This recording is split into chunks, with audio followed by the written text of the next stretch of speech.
मजा उठा लेगे अपन ढोली में लोढ़ी सटा लेगे। ऐसो होली के मजा उठा लेगे अपन ढोली में लोढ़ी सटा लेगे।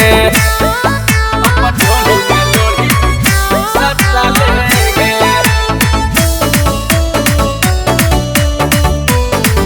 अपन ढोली में लोढ़ी सटा लेगे।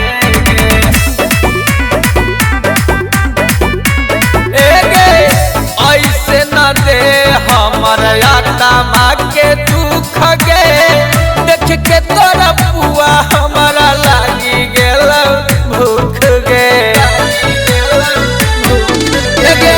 ऐसे न दे हमारा आत्मा के दुख गे, हम देखी के फूलल पुआ जोर से लगल हमारा भूख गे। गे भतरा तो सब दिन है हो छौनी अरबो से आजा मालेगे। ऐसो होली के मजा उठा लेगे अपन ढोली में लोढ़ी सटा लेगे। ऐसो होली के मजा उठा लेगे अपन ढोली में लोढ़ी सटा लेगे।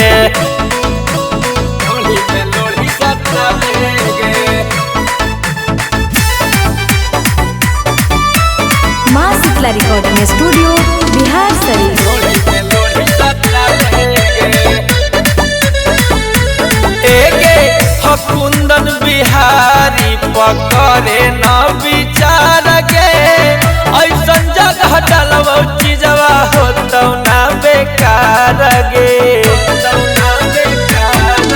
गे रौशन पुजारी पकड़े न विचार गे, ऐसन जगह डलबो चीजवा होतौ ना बेकार गे।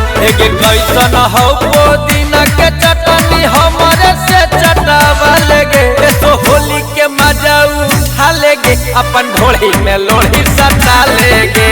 होली के मजा उठा लेगे अपन ढोली में लोढ़ी सटा लेगे।